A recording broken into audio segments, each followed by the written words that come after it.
2025 May മാസത്തില് വിഴിഞ്ഞത്ത് നിന്ന് കൊച്ചിയിലേക്ക് വരികയായിരുന്ന കപ്പല് ആലപ്പുഴ കൊച്ചി തീരത്തിന് ഏതാണ്ട് 14 നോട്ടിക്കൽ മൈൽ അകലെ പ്രതികൂലമായ സാഹചര്യത്തില് അത് ചരിഞ്ഞ് മുങ്ങുകയായിരുന്നു. MSC എൽസ 3 എന്നായിരുന്നു ഈ കപ്പലിന്റെ പേര്. ഇപ്പോ ഈ കപ്പലുമായി ബന്ധപ്പെട്ടിട്ടുള്ള വിഷയം വീണ്ടും ഉയർന്നു വരികയാണ്. ഈ കപ്പലിൽ എന്തൊക്കെ ഉണ്ടായിരുന്നു എന്നുള്ളത് ഇന്നും പുറത്തു വരാത്ത രഹസ്യമായിട്ട് നിൽക്കുകയാണത്. ഇപ്പോ ഇതിന്റെ ഇതിന്റെ ഒരു കാര്യം വീണ്ടും ഉയർന്നു വരുന്നുണ്ട്. ഈ കമ്പനിയുടെ ഓഹരിയാണ് വരുന്നത് വിഴിഞ്ഞത്തേക്ക് എന്ന് പറയുന്നുണ്ട്. അപ്പോ ദുരൂഹതകൾ ഏറെയുണ്ട് ഈ കമ്പനി വിഴിഞ്ഞത്തേക്ക് വരുമ്പോൾ, ഇല്ലേ സർ? യഥാർത്ഥത്തില് ഇപ്പൊ താങ്കൾ പറഞ്ഞ പോലെ തന്നെ ആ കമ്പനിയോടുള്ള കേസൊക്കെ ഉടനെ തന്നെ ഇല്ലാതാവും. കാരണം ഇവിടെ വന്ന് അത്തരത്തിലൊരു കാര്യം പറഞ്ഞു, അതിനകത്ത് എന്താണ് എന്നുള്ളത് ഇപ്പോഴും വ്യക്തമായിട്ടില്ല. പക്ഷെ ഗവൺമെന്റ് പറയുന്നത് വലിയ മലിനീകരണം ഉണ്ടായി എന്നുള്ളതാണ്. ഏതാണ്ട് ഒരു 19 കോടി രൂപയുടെ ഒരു നഷ്ടപരിഹാരമാണ് ഇപ്പൊ ഗവൺമെന്റ് ആവശ്യപ്പെട്ടിട്ടുള്ളത്. ഇപ്പൊ 13,270 കോടി രൂപ എന്തായാലും നമ്മുടെ പ്രിയപ്പെട്ട അദാനിക്ക് കിട്ടിയ സ്ഥിതിക്ക് വെറുതെ ഇനി നമ്മൾ ഈ 19 കോടി രൂപയുടെ ചീള് കേസിനൊന്നും ആക്കണ്ട. മനസ്സിലായി? അതിന്റെ ആവശ്യമില്ല. ഒന്ന് ഇനി ഇതൊരു വലിയ കമ്പനി തന്നെയാണ്. അവർ യഥാർത്ഥത്തിൽ 21% ഈ ലോകത്തിലെ കാർഗോ ഷിപ്പുകൾ മൂവ് ചെയ്യണതിന്റെ 21%. ഈ ഷിപ്പുകളുടെ ഏറ്റവും വലിയ പ്രത്യേകത എന്താണെന്ന് വെച്ചാൽ ലോകത്തിന്റെ ചരക്ക് നീക്കങ്ങളുടെ 97% നടക്കുന്നത് ഷിപ്പുകളിലൂടെയാണ്. കാരണം എയർ കാർഗോ എന്ന് പറയുന്നത് വളരെ ലിമിറ്റഡ് ആയിട്ടുള്ളൂ. അപ്പൊ അത് യഥാർത്ഥത്തിൽ വലിയൊരു ബിസിനസ് മേഖലയാണ്. എന്ന് പറഞ്ഞാൽ കോടികൾ വന്ന് മറിയുന്നത് നമുക്ക് ചിന്തിക്കാൻ പറ്റാത്ത അത്ര വലിയ ബിസിനസ് മേഖലയാണ്. ഇപ്പൊ കേരളത്തിൽ തന്നെ കേരളത്തിന്റെ റോഡുകളിലൂടെ ഓടുന്ന ട്രാൻസ്പോർട്ടേഷൻ കാർഗോ എല്ലാം തന്നെ പോർട്ടുമായി ബന്ധപ്പെട്ട് കടലിലേക്ക് മാറ്റിയാൽ തന്നെ 50% കാർഗോ മാറും എന്നുള്ളതാണ് പറയുന്നത്. അപ്പൊ അങ്ങനെ മാറിയാൽ തന്നെ അടുത്തൊരു 10 കൊല്ലം കൊണ്ടൊക്കെ വേണമെങ്കിൽ സൗത്ത് ഇന്ത്യയിൽ മൊത്തം തന്നെ ഏതാണ്ട് 23 ലക്ഷം കോടി, എനിക്ക് ബോധമുണ്ട്, 2-2.25 ലക്ഷം കോടിയെ യഥാർത്ഥത്തിൽ കേരള ഗവൺമെന്റ് ബഡ്ജറ്റ് ഉള്ളൂ. പക്ഷെ അപ്പൊ പോലും അത്രയും വലിയ കോടികളിലേക്കുള്ള ഒരു ബിസിനസ് അതിനകത്തുണ്ട് എന്നുള്ളതാണ് ആളുകൾ പറയപ്പെടുന്നത്, സാധ്യതാ റിപ്പോർട്ടുകളൊക്കെ പറയുന്നത്. അപ്പൊ അത്തരത്തിൽ നമ്മൾ ലോകത്ത് മുഴുവൻ എടുക്കുമ്പോൾ നമുക്ക് ആലോചിക്കാമല്ലോ, അതിന് 21% ഹാൻഡിൽ ചെയ്യുന്ന ഈ കമ്പനിയാണ്. ഈ കമ്പനിക്ക് സ്വന്തമായിട്ട് ഷിപ്പുകൾ കുറവാണുള്ളത്. പക്ഷെ അവർ ലീസിന് എടുത്തിട്ടുള്ളതും മറ്റാളുകൾ മേടിച്ചിട്ടുള്ള ഷിപ്പുകളൊക്കെ അവർക്ക് വേണ്ടി ഓടുകയാണ് ചെയ്യുന്നത്. പക്ഷെ എങ്കിൽ പോലും 2 ലക്ഷത്തോളം ജീവനക്കാരുള്ള 900-ലധികം ഷിപ്പുകളുള്ള ഏറ്റവും വലിയ 21% മാർക്കറ്റ് ഷെയറുള്ള വലിയ കമ്പനികളിലൊന്നാണ്. അപ്പൊ ഈ കമ്പനി ഇതൊക്കെ ആണെന്ന് പറയുമ്പോഴും താങ്കൾ പറയുന്ന പോലെ ഇവര് എന്തൊക്കെയായിട്ട് ഡീൽ ചെയ്യുന്നുണ്ട് എന്നുള്ളത് നമുക്കൊന്ന് വിശദമായി പരിശോധിക്കേണ്ടത്. അപ്പൊ അതിലൊന്ന് താങ്കൾ പറഞ്ഞു MSC എൽസ, അതായത് മെഡിറ്ററേനിയൻ ഷിപ്പിംഗ് കമ്പനി എന്ന് പറയുന്ന ഈ കമ്പനി, അതായത് മെഡിറ്ററേനിയൻ ഷിപ്പിംഗ് കോർപ്പറേഷൻ എന്ന് പറഞ്ഞ ഈ കമ്പനി, അതിന്റെ എൽസ 3 എന്ന് പറയുന്നത് യഥാർത്ഥത്തിൽ കേരള തീരത്തിന്റെ അടുത്ത് ഒരു 38 നോട്ടിക്കൽ മൈൽ ദൂരെയാണ് അത് മുങ്ങിയത്. ആ മുങ്ങിയതുമായി ബന്ധപ്പെട്ട് എന്താണ് കാര്യം എന്നുള്ളത് ഇതുവരെ കണ്ടെത്താൻ കഴിഞ്ഞിട്ടില്ല. കൂടാതെ ഗവൺമെന്റുമായി കേസ് കിടക്കുന്ന ഒരു കമ്പനിയാണ്. ആ കമ്പനി ഇങ്ങോട്ട് ഇൻവെസ്റ്റ് ചെയ്തതിനാണ് നിങ്ങൾ തുള്ളിച്ചാടും എന്ന് പറയുന്നത്. അത് കുഴപ്പമില്ല, തുള്ളിച്ചാടിക്കോ. ഇനി അടുത്തൊരു കാര്യം കൂടി കേട്ടോണ്ടാ, ഇത് ലോകത്ത് തന്നെ ഇവരുടെ കപ്പലുകളിൽ നിന്ന് ചില വളരെ വിശിഷ്യമായിട്ടുള്ള സാധനങ്ങൾ പിടിച്ചെടുത്തിട്ടുണ്ട്. ഇപ്പൊ ഉദാഹരണത്തിന് 2019 US അതോറിറ്റീസ് MSCയുടെ ഗയാന എന്ന് പറയുന്ന ഒരു ഷിപ്പിൽ നിന്ന് ഫിലാഡൽഫിയയിൽ നിന്ന് ഒരു $1 ബില്യൺ $1 ബില്യൺ എന്ന് പറഞ്ഞാൽ 9,400 കോടി രൂപയുടെ മയക്കുമരുന്നുകൾ പിടിച്ചെടുത്തു. 20 ടണ്ണാണ്. ആ 20 ടൺ എന്ന് പറഞ്ഞാൽ അടുത്തത് അതിന്റെ പ്രത്യേകമായിട്ടുള്ള കണ്ടെയ്നറുകളിൽ ഇത് ഒളിപ്പിച്ചു വെക്കുകയാണ് ചെയ്തിട്ടുള്ളത് എന്നുള്ളത് കണ്ടെത്തിയിട്ടുണ്ട്. ആ കണ്ടെത്തിയതുമായി ബന്ധപ്പെട്ട് ഈ കമ്പനികളിലേക്ക് ഇത്തരത്തിലുള്ള ഡ്രഗ് മാഫിയ കാർട്ടലിന്റെ ആളുകൾ ഇൻഫിൽട്രേറ്റ് ചെയ്തിട്ടുണ്ട് എന്ന് പറയുന്ന വലിയ ആരോപണം അന്ന് തന്നെ ഉണ്ടായിരുന്നു. ശ്രദ്ധിക്കണം, ഏത് ഈ ചരക്ക് നീക്കം നടത്തുന്ന ഈ കമ്പനിയുടെ ഷിപ്പിംഗ് കമ്പനിയുടെ ഉള്ളിലേക്ക് ഇൻഫിൽട്രേറ്റ് ചെയ്ത് ആളുകൾ കയറിയിട്ടുണ്ട്. അവർക്ക് പോലും ഇതിനകത്ത് വലിയ സ്വാധീനമുണ്ട് എന്നുള്ളത് അന്ന് ആ US അതോറിറ്റീസ് ഫിലാഡൽഫിയയിൽ വെച്ച് കണ്ടെത്തിയപ്പോഴേക്കും ഇത്തരത്തിലുള്ള ആരോപണം ഉണ്ടായിരുന്നു. 7 കണ്ടെയ്നറുകളായിട്ടാണ് ഇത് ഒളിപ്പിച്ചിരുന്നത് എന്ന് പറയുന്ന അതിഗുരുതരമായിട്ടുള്ള ഒരു കേസ് ഇവർക്കെതിരെ നിലവിൽ ഉണ്ട്. ഇനി അപ്പൊ നമ്മൾ വിചാരിക്കും, ഓക്കെ, ഫിലാഡൽഫിയൊക്കെ അല്ലേ, നമുക്ക് പ്രശ്നമില്ല, ഇവിടെയൊക്കെ എന്ത് കൊണ്ടുവരാൻ എന്ന് വിചാരിക്കണ്ട. ഇനി അടുത്തത് ഇവർ തന്നെ ഓപ്പറേറ്റ് ചെയ്യുന്ന 2 പോർട്ടുകളിലൊന്നാണ്. ഒന്ന് ചെന്നൈയിലെ പോർട്ടും അതുപോലെ തന്നെ തമിഴ്നാട്ടിലെ പോർട്ടും, അതുപോലെ മുദ്ര പോർട്ടും. ഈ 2021 അവിടെ 2021 നമ്മുടെ മുദ്ര പോർട്ടിൽ നിന്ന് 21,000 കോടി രൂപയുടെ അഫ്ഗാൻ ഹെറോയിൻ സീസ് ചെയ്യുന്നുണ്ട്. ലോകത്ത് താങ്കൾ അറിയേണ്ടത് ഈ നമ്മുടെ പ്രിയപ്പെട്ട താലിബാൻ താലിബാൻ സുഹൃത്തുക്കളാണ് ലോകത്തിലേക്ക് ഏറ്റവും കൂടുതൽ മയക്കുമരുന്ന് ഹെറോയിൻ കയറ്റുമതി ചെയ്യുന്നത്. നേരത്തെ അവരത് അൺഒഫീഷ്യൽ ചെയ്തുകൊണ്ടിരുന്നത്, കാരണം അവരുടെ ഏറ്റവും വലിയ വരുമാനം അതായിരുന്നു. ഇപ്പൊ പിന്നെ അവര് അഫ്ഗാനിസ്ഥാനിലെ അധികാരത്തിലേക്ക് വന്നപ്പോൾ ഇപ്പൊ അവര് അത് ഒഫീഷ്യലാക്കി ചെയ്യുകയാണ്. അപ്പൊ യഥാർത്ഥത്തിൽ അവരെ പിന്തുണക്കുന്ന മീഡിയ വണ്ണൊക്കെ ഇവിടെ ഇരുന്ന് എന്ത് ചെയ്യട്ടെ, പക്ഷെ മയക്കുമരുന്നിനെ സംസാരിക്കും, പക്ഷെ യഥാർത്ഥത്തിൽ അവരവിടെ ഗംഭീരമായിട്ട് അത് ചെയ്തുകൊണ്ടിരിക്കുകയാണ്. അപ്പൊ അങ്ങനെയുള്ള അഫ്ഗാൻ മയക്കുമരുന്ന് 21,000 കോടി രൂപയുടെ പിടിച്ചു. 2,988 കിലോഗ്രാമാണ് പിടിച്ചിട്ടുള്ളത്. അതിനെതിരെയുള്ള NIA അന്വേഷണം നടന്നുകൊണ്ടിരിക്കുകയാണ്. ED അതുമായി ബന്ധപ്പെട്ട് നിരവധി സ്ഥലങ്ങളിൽ റെയ്ഡ് നടത്തിയിട്ടുണ്ട്. ഏത് മുദ്ര പോർട്ടിലിട്ട ഇത് ഇപ്പൊ ഞാൻ പറയുമ്പോ പ്രജിത് വിചാരിച്ചുള്ളത് ഇത്ര ആകെ പിടിച്ചിട്ടുള്ളൂ എന്നുള്ളതല്ല. ഇതെല്ലാം വൻകിട സംഭവങ്ങൾ. അതായത് 10-20,000 കോടി രൂപ കൂടെ അല്ലാതെ ചീള് കേസൊക്കെ നമ്മൾ പറഞ്ഞു വരുന്ന സമയങ്ങളുണ്ടല്ലോ. അപ്പൊ അതുകൊണ്ടാണ് ഇത് പിടിക്കുന്നത്. ഇനി അടുത്തത്, അപ്പൊ ഇത് 2021. ഇനി 2026 അവിടെ നിന്ന് പിടിക്കപ്പെട്ടത് ബ്രസീലിയൻ കൊക്കൈനാണ്. ഡിഫറൻസ് ഉണ്ട്, പല പല വെറൈറ്റികളാണ് കൊണ്ടുവരുന്നത്. ബ്രസീലിയൻ കൊക്കൈനാണ് പിടിക്കപ്പെട്ടത്. അന്ന് ഏതാണ്ട് 115 കോടി രൂപ 1150 കോടി രൂപയുടെ കൊക്കൈനാണ് പിടിച്ചത്. 115 കിലോഗ്രാമേ ഉള്ളൂ. പക്ഷെ കൊക്കൈന് ഭയങ്കര വിലയാണ്. നമ്മുടെ ഷൈൻ ടോം ചാക്കോക്കെയാണ് അത് അഫോർഡ് ചെയ്യാൻ പറ്റുന്നത് അത്തരത്തിലുള്ള ആളുകൾക്ക്. അപ്പൊ അതുകൊണ്ട് അവര് 115 കിലോഗ്രാം കൊക്കൈനാണ്. ഇത് ഗുജറാത്തിന്റെ ആന്റി ടെററിസ്റ്റ് സ്ക്വാഡാണ്, ATS ആണ് അത് പിടിക്കുന്നത്. എന്ന് പറഞ്ഞാൽ ഒരു ഇൻഫർമേഷൻ കിട്ടിയിട്ട് ATS ആണ് പിടിക്കുന്നത്. അന്ന് യഥാർത്ഥത്തിൽ ഇത് ഈ കാര്യങ്ങളൊക്കെ നടന്നുകൊണ്ടിരിക്കുമ്പോൾ കോൺഗ്രസ്, അതായത് ഇന്ത്യൻ നാഷണൽ കോൺഗ്രസ് അഖിലേന്ത്യാ കോൺഗ്രസ്, സതീശന്റെ പാർട്ടിയല്ല, സതീശൻ പാർട്ടി വേറെയല്ല. അപ്പൊ അഖിലേന്ത്യാ കോൺഗ്രസ് പറഞ്ഞേക്കണത് ഈ മുദ്ര പോർട്ട് വഴി നിരവധി കാര്യങ്ങൾ ബൈപ്പാസ് ചെയ്ത് പോകുന്നുണ്ട്. അതായത് ഇത്തരത്തിൽ മയക്കുമരുന്നുകളൊക്കെ തന്നെ നിയന്ത്രിക്കാതെ പോകുന്നുണ്ട് എന്ന് പറഞ്ഞ ആരോപണം ഉയർത്തിയത് ഇന്ത്യൻ നാഷണൽ കോൺഗ്രസ് ആണ്. നമുക്കറിയില്ല ബാക്കി എന്താണെന്നുള്ളത്. അപ്പൊ അത്തരത്തിൽ അതിഗംഭീരമായിട്ടുള്ള ട്രാക്ക് റെക്കോർഡുള്ള മികച്ച ഒരു പരിപാടിയാണ്. സത്യത്തില് തൂഫാന്റെ ഒരു ഓഫീസ് അവിടെ ഇരുന്നതല്ലായിരിക്കും. എവിടാ ചെറിയൊരു ഓഫീസ്, അതായത് വെറുതെ ഈ പെട്രോളും മറ്റേ ഡീസലും ഒക്കെ കത്തിച്ച് അവിടെ ഇവിടെ ഓടിയാണെന്ന് 3 ഗ്രാം 5 ഗ്രാം ഉള്ളവനെയൊക്കെ പിടിച്ച് സമയം കളയണ്ട. പ്ലസ് ഞാൻ പറയുന്നത് നമ്മുടെ രമേശ് ജിയുടെ ഒരു കൃത്യമായിട്ടുള്ള ഫ്ലെക്സ് കൂടി അവിടെ വെക്കണം. കാരണം എല്ലാ ദിവസവും ഫ്ലെക്സ് അടിച്ചിരുന്ന് പുള്ളിക്ക് വേണമെങ്കിൽ ഫോട്ടോ എടുക്കാം അവിടെ. കാരണം അവിടെ വരുമ്പോഴത്തേക്ക് ഇത് ചെക്ക് ചെയ്തിട്ടുണ്ടെങ്കിൽ പിടിക്കാം. അപ്പൊ തന്നെ എന്ത് ചെയ്യും, വലിയ വലിയ ക്യാച്ച് ചെയ്യും. അപ്പൊ ഒന്ന് ആലോചിച്ച് നോക്കണം, ഇന്ത്യ രാജ്യത്തുള്ള ഏറ്റവും ഇന്ത്യൻ സമുദ്രത്തിലെ ഏക പോർട്ടാണ് ഇപ്പോൾ വരാൻ പോണ വിഴിഞ്ഞം പോർട്ട്. അവിടേക്ക് വരുന്ന സാധനങ്ങൾ എന്താണ്, അത് കൃത്യമായി സ്ക്രീൻ ചെയ്യപ്പെടേണ്ട ആവശ്യമുണ്ട്. വലിയ തോതിൽ നമ്മുടെ സുരക്ഷയെ ബാധിക്കുന്ന കാര്യമാണ്. ഇത്തരം കാര്യങ്ങളൊന്നുമില്ലാതെ ഈ പറയുന്ന ട്രാക്ക് റെക്കോർഡുകളൊക്കെ ഉള്ള ഒരു കമ്പനി കേരളത്തിലേക്ക് ഓപ്പറേറ്റ് ചെയ്യാൻ വേണ്ടി വരികയാണ്. വമ്പൻ ഇൻവെസ്റ്റ്മെന്റ്. സന്തോഷിച്ചാട്ടെ. ഇതൊന്നും ആരും ചർച്ച ചെയ്യുന്നില്ലല്ലോ. ആർക്ക് നേരമൊന്നും ഇത് ചർച്ച ചെയ്യാതിരുന്ന കാശ് കിട്ടും. അപ്പൊ പിന്നെ ചർച്ച ചെയ്യാതിരിക്കുന്നതല്ലേ. പ്രജിതൊക്കെ അറിയാൻ പാടില്ലാത്തൊരു കാണാത്ത പോലെ എന്നേക്കാന്ന് പറഞ്ഞാൽ കാശ് കിട്ടും. ഇതൊക്കെ കാണാത്ത പോലെ നമ്മൾ എന്ത് ചെയ്തേക്കാം, കാണാത്ത പോലെ എന്നേക്കാം. മറ്റേ ചില തീമൊക്കെ വരൂലേ, വേണ്ട പരിചയം ഭാവിക്കണ്ട, കാണാത്ത പോലെ വെക്കാന്ന് പറയില്ല, അതുപോലെ എന്നാ കാശ് കിട്ടും. അപ്പൊ പിന്നെ വെറുതെ പരിചയം ഭാവിച്ച് വാതുറന്ന് അടിച്ച് ചെയ്ത് കാശുള്ളൂ. ഇതൊക്കെ പഠിക്കണമെങ്കിൽ എന്തൊരു സമയം എടുക്കും, പ്രിപ്പയർ ചെയ്യണമെങ്കിൽ സമയം എടുക്കും, ഗൂഗിളിൽ സെർച്ച് ചെയ്യണമെങ്കിൽ സമയം എടുക്കും, നമ്മൾ ഇത് ആധികാരികമാണോ നോക്കണതിന് സമയം എടുക്കും. നിങ്ങൾ ഒന്നും ചെയ്യാതിരിക്കുന്നതിന് കാശ് തരാന്ന് പറഞ്ഞാൽ പിന്നെ ആരെങ്കിലും എന്ത് ചെയ്യും? ഈ പല പോർട്ടുകളിൽ ഇവ കൊച്ചിൻ പോർട്ടിനൊക്കെയുള്ള പല പോർട്ടുകൾ, കൊച്ചിൻ പോർട്ടിൽ വലിയൊരു ഉദ്യോഗസ്ഥൻ ഉണ്ടായിരുന്നു. അദ്ദേഹം പേടിച്ചിട്ട് രാജിവെച്ചു പോയി. എന്താ കാര്യം എന്ന് നിങ്ങൾക്കറിയാം?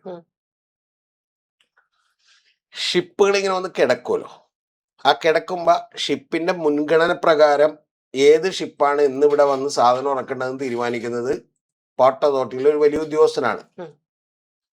ഷിപ്പുകൾ ക്യൂ ആയിരിക്കും. അപ്പൊ നിങ്ങളൊരു 6 ദിവസം കടലിൽ ഇങ്ങനെ കിടക്കുക എന്ന് പറഞ്ഞാൽ നിങ്ങളുടെ എക്സ്പെൻസ് എത്രയായിരിക്കും മനസ്സിലായി? ഒരു ദിവസം തന്നെ 3, 4, 5 ലക്ഷം അല്ലെങ്കിൽ 10, ഞാൻ പറഞ്ഞ ഏറ്റവും കുറഞ്ഞത്, ഞാൻ പറഞ്ഞ ഏറ്റവും ചെറിയ ഷിപ്പിന് പോലും ഇപ്പൊ ചിലപ്പോൾ 10 ലക്ഷം 20 ലക്ഷം ഒക്കെ ആയിരിക്കും ഒരു ദിവസത്തെ കോസ്റ്റ് എന്ന് പറയുന്നത്. അപ്പൊ ആ 20 ലക്ഷം എന്ന് നിങ്ങൾ ഒരു 6 ദിവസം ഇവിടെ കിടന്നതിന് ശേഷം 7ാമത്തെ ദിവസം ഇത് വന്ന് ക്ലിയറൻസ് നടത്തി നിങ്ങൾക്ക് ഇവിടെ നിന്ന് തിരിച്ചു പോകാമെന്ന് പറയുമ്പോൾ 6 ദിവസം കൊണ്ട് നിങ്ങൾക്ക് 1,20,00,000 രൂപ നഷ്ടപ്പെടും. ഞാൻ പറഞ്ഞ ഒരു ഉദാഹരണം പറഞ്ഞ കേട്ടോ, കറക്റ്റ് എമൗണ്ട് അല്ല. അപ്പൊ അങ്ങനെ നഷ്ടപ്പെടും. അപ്പൊ അതിന് പകരം അവർ എന്ത് ചെയ്യുമെന്ന് അറിയും? ഒരു 25 ലക്ഷം രൂപ പുള്ളിക്ക് കൊടുത്തേക്കാന്ന് പറയും. അപ്പൊ രണ്ടാമത്തെ ദിവസം തന്നെ കിട്ടി, അത്രയും ലാഭമാണ്. പ്ലസ് അവരുടെ സമയവും കളയണ്ട. ഇതെല്ലാത്തിനും ഉപരിയാണല്ലോ. കാരണം എന്താ വെച്ചാൽ ഈ ഷിപ്പ് കിടക്കുമ്പോൾ തന്നെ എക്സ്പെൻസ് മാത്രമല്ല ഞാൻ പറയണേ. പ്രജിത വേറൊരു കാര്യം കൂടി ആലോചിക്കണം. ഈ ഷിപ്പ് ഇവിടെ വന്ന് കിടന്നു, 8 ദിവസം കിടന്നു, 10 ദിവസം കിടന്നു. ഈ 10 ദിവസം കിടന്നതിന് ശേഷം ശരിക്കും തിരിച്ചു എന്നിട്ട് വേറെ എവിടെയെങ്കിലും ഓടാനുള്ള 10 ദിവസവും കൂടിയാണ് ഈ പോണ ഇവിടെ കിടക്കുമ്പോൾ. മനസ്സിലായേ? അപ്പൊ ഇങ്ങനെ കിടക്കുമ്പോഴുള്ള കാര്യങ്ങൾ മുതൽ സാധാരണ ജനത്തിന് അറിയാൻ പാടില്ല നിരവധി കാര്യങ്ങളുണ്ട്. ഇത് പണം കൊയ്യുന്നൊരു മേഖലയാണ്. എന്ന് പറഞ്ഞാൽ ഇപ്പൊ ഒന്ന് ആലോചിച്ച് നോക്കണം, നിങ്ങളൊരു പോർട്ട് മൊത്തത്തിൽ നിങ്ങൾ ഹാൻഡിൽ ചെയ്യാണ്.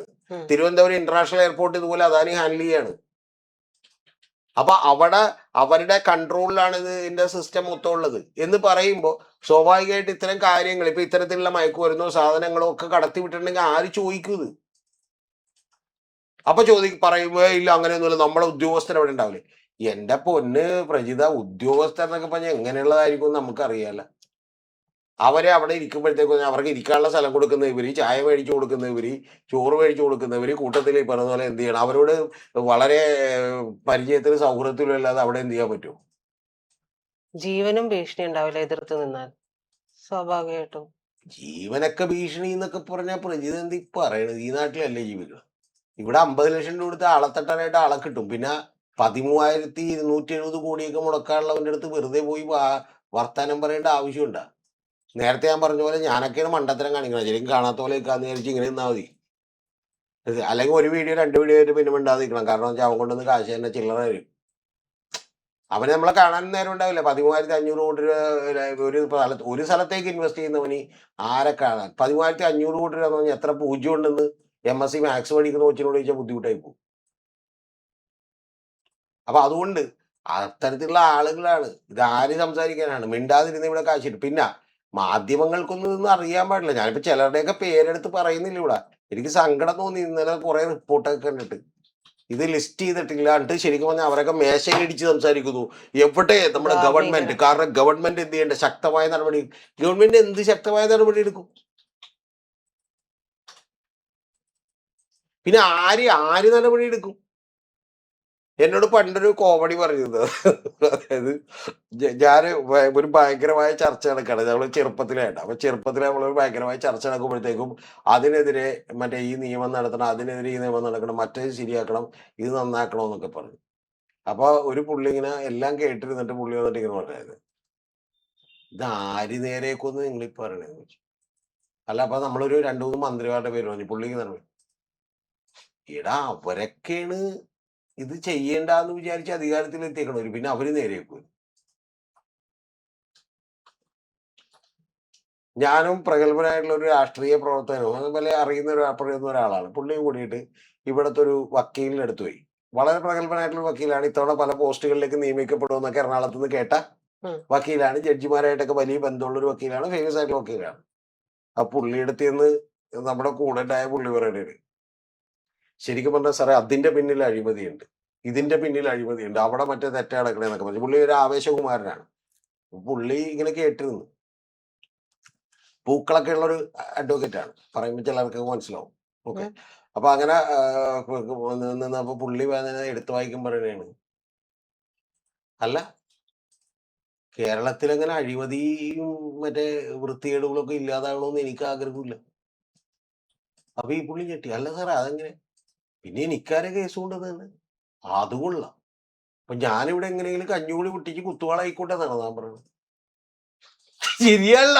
ഇവിടെ അഴിമതി, സ്വജനപക്ഷപാതം, ഇവിടെ മറ്റേ ഇതൊക്കെ നടക്കുമ്പോഴാണ് പുള്ളിക്ക് എന്ത് ചെയ്യുന്നത്?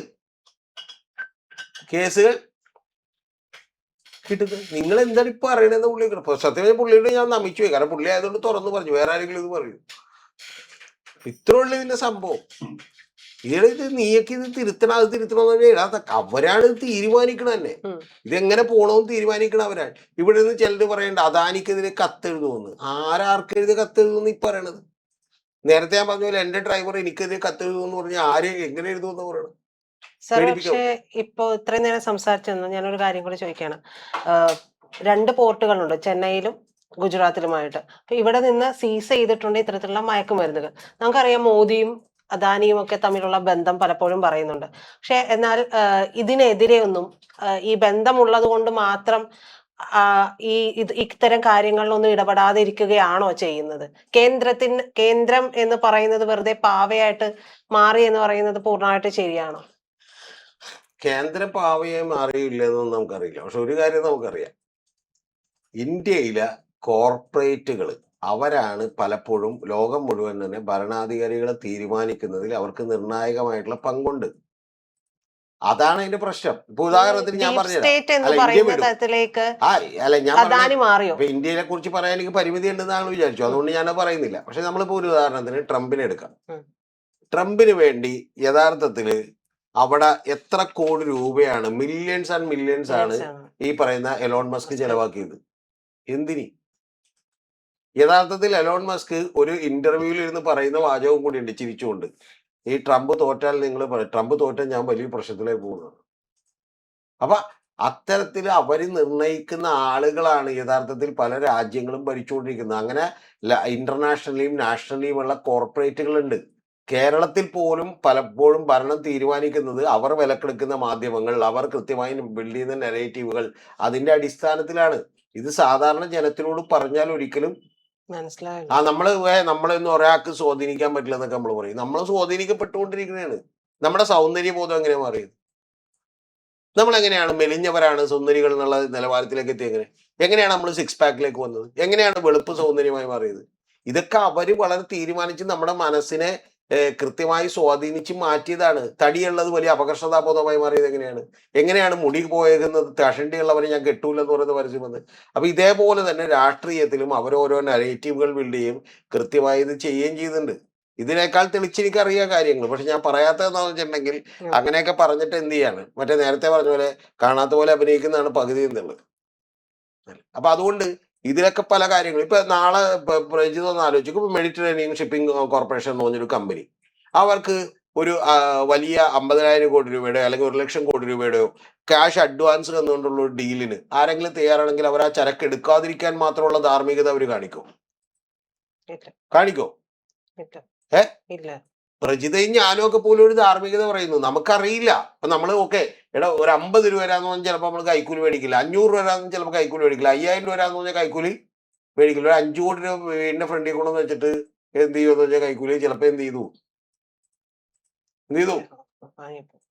നിരവധി പ്രശ്നങ്ങൾ നമുക്ക് വേറെ ഉണ്ടാവും. ഇല്ലെങ്കിൽ പ്രശ്നങ്ങൾ അവരെ ഉണ്ടാക്കും നമുക്ക് ചുറ്റും. ആ പ്രശ്നങ്ങൾ ഉണ്ടായിക്കൊണ്ടിരിക്കുമ്പോൾ എന്ത് ചെയ്യുന്നു, ഒരു 5 കോടി രൂപ അല്ലെങ്കിൽ 50 കോടി രൂപ അല്ലെങ്കിൽ 1000 കോടി ഒന്ന് ആലോചിച്ച് നോക്ക്. ഈ 1000 കോടി തന്നാലും ചിലപ്പോൾ നമുക്ക് ഒരു ഭയം ഉണ്ടാവും, ദൈവം ഇത് എന്ത് ചെയ്യുമെന്നുള്ളത്. പക്ഷെ ഒരു 5 കോടി രൂപയൊക്കെ തന്ന ആളുകൾ എന്ത് ചെയ്തു? ഇറസിസ്റ്റബിൾ ഓഫർ എന്ന് പറഞ്ഞ ഓഫറുകൾ ഉണ്ട്. ആ ഓഫറുകൾ കൊടുക്കും. അതാണ് ഇതിന്റെ പ്രധാനപ്പെട്ട കാര്യം. അപ്പൊ ഈ കഴിഞ്ഞ തവണ തന്നെ നമ്മുടെ തൊട്ടപ്പുറത്തുള്ള കടൽ തീരത്ത് ഒരു ഇറാനിയൻ ഷിപ്പ് വന്നിട്ട് മറിയുകയും അതിൽ നിന്ന് ഏതാണ്ട് 25,000 കോടി രൂപയുടെ മയക്കുമരുന്ന് ഉണ്ടായെന്ന് പറയും. അതിൽ 250 കോടി രൂപയുടെ മയക്കുമരുന്ന് കേരളത്തിലേക്ക് വന്നു എന്നൊക്കെ പറയുന്ന കാര്യമുണ്ട്. പിന്നെ നമ്മൾ വല്ലതും കേട്ടിട്ടുണ്ടോ? പകുതി കടലിലേക്ക് കളഞ്ഞിട്ടാണ് ബാലൻസ് ആണ് 25,000 കോടി. അപ്പൊ ഇത്തരത്തിൽ നിരവധി സംഭവങ്ങൾ ഇതുമായി ബന്ധപ്പെട്ടുണ്ട്. പിന്നെ ഇതൊക്കെ പറയണമെങ്കിൽ വലിയ എഫേർട്ട് വേണം. കാരണം എന്ന് വെച്ചാൽ നമുക്ക് സാധാരണ മീഡിയകളിൽ നിന്ന് കിട്ടില്ല. വിവരങ്ങൾ കിട്ടാൻ ബുദ്ധിമുട്ടായിരിക്കും. നമ്മൾ നാച്ചുറലി ഇതിനപ്പുറത്തേക്കുള്ള കാര്യങ്ങൾ അന്വേഷിച്ച് എടുക്കേണ്ടി വരും. ഇപ്പോഴും തുറന്നു പറഞ്ഞ പ്രതിനിധാനം വിചാരിക്കുന്നുണ്ടാവും ഞാൻ എനിക്ക് അറിയാവുന്നതിന്റെ പറഞ്ഞൊന്നുമില്ല. അറിയാവുന്നതിന്റെ 10-20% ഞാൻ വീഡിയോ പറയുള്ളൂ. ഈ മെഡിറ്ററേനിയൻ ഷിപ്പിംഗ് കമ്പനി എന്താണ്, ആ കമ്പനിയിലേക്ക് പുതിയതായിട്ട് വന്നിട്ടുള്ള ഇൻവെസ്റ്റ്മെന്റുകൾ എന്താണ്, ആരൊക്കെയാണ് അത് മാനേജ് ചെയ്യുന്നത്, നിരവധി ഇൻഫർമേഷൻസ് ഉണ്ട്. അപ്പൊ അത്തരം കാര്യങ്ങളിലൂടെയൊക്കെ പലപ്പോഴും ആളുകൾക്ക് മനസ്സിലാക്കാൻ പറ്റാത്ത ബിസിനസ് സ്ട്രാറ്റജികളും ഉണ്ട്. യഥാർത്ഥത്തിൽ നമ്മുടെ വിഴിഞ്ഞം എന്ന് പറയുന്ന പോർട്ട് കാണിച്ചുകൊണ്ട് ഈ കോടിക്കണക്കിന് രൂപയുടെ ഇൻവെസ്റ്റ്മെന്റ് ഇപ്പൊ കേരളത്തിലേക്ക് വന്നേക്കാണ്. അത് സൗത്ത് ഇന്ത്യയുടെ മൊത്തം ബാധിക്കാൻ പോകുന്ന ഒരു കാര്യം